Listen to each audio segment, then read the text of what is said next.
Hello, everyone. Today I want to talk about intimacy.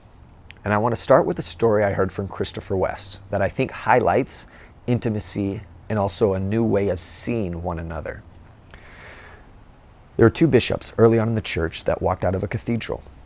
And there was a scantily clad woman walking by who seemed to be involved in prostitution. One of the bishops was looking at the woman, and the other one said, "Brother Bishop, turn your eyes." The bishop gazed intently at the woman and said, with tears streaming down his face, "How sad that such beauty is being sold to the lusts of men." This woman had never been seen before in this way. She returned to him, had a conversion of heart, and is now known as Saint Pelagia. So who did the right thing? The bishop who turned his eyes, or the one who looked at the woman? They both did. Because if we're about to look in a way that degrades the unique person and only look at the surface of the body for one's own selfish pleasure, then we need to turn away and ask God to purify our hearts. For blessed are the pure of heart, for they shall see God, especially in one another. But the calling is to see in a way that allows for true intimacy. And I think we've lost that with the sexual revolution. We've gotten the hookup culture where sleep with whoever you want, whenever you want.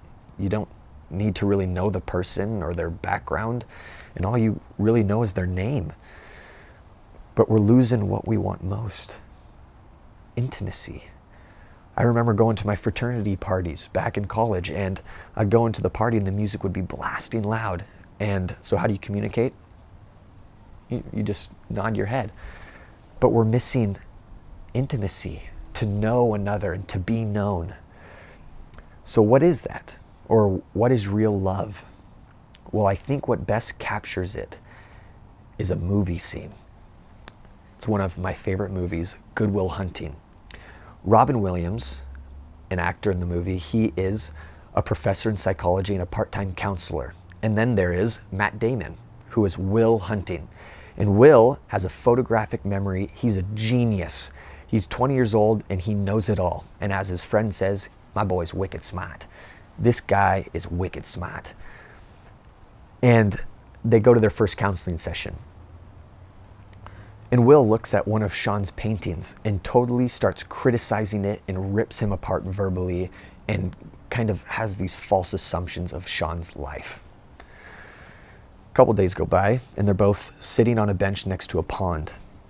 And Sean's talking to him and it's like, I thought about what you said to me. And I stayed up half the night thinking about it, and something occurred to me. You're just a kid. You don't have the faintest idea of what you're talking about. And he goes on to ask him, Will, if I asked you about art, you'd probably just give me the skinny on every art book ever written. And he's like, if I asked you about love, you'd just quote me a sonnet. And he says something very important about love. He says, but you've never looked at a woman and been totally vulnerable, known someone who could level you with her eyes, feeling like God put an angel on earth just for you. And you wouldn't know what it's like to have that love for her, to be there forever, through anything, through cancer. And you wouldn't know about sitting up in a hospital room for 2 months holding her hand because the doctors could see in your eyes that the terms visiting hours don't apply to you. You don't know about real loss because that can only occur when you love something more than you love yourself. I doubt you've ever dared to love anybody that much. What is Sean teaching Will here? He's teaching him what real love is. And I think we often go to the hookup culture because we don't think that love exists. C.S. Lewis said, it seems like God doesn't think our desires are too strong, but too weak, and that we're like children having fun playing in a slum when we don't know what it's like to be offered a holiday at sea. It's like we're going after the hookup culture because we don't know what it's like to be loved in a way what Sean is talking about. And I think a lot of it's to do that we've been hurt. We've been bullied, and it puts up walls on ourselves that don't allow for true intimacy.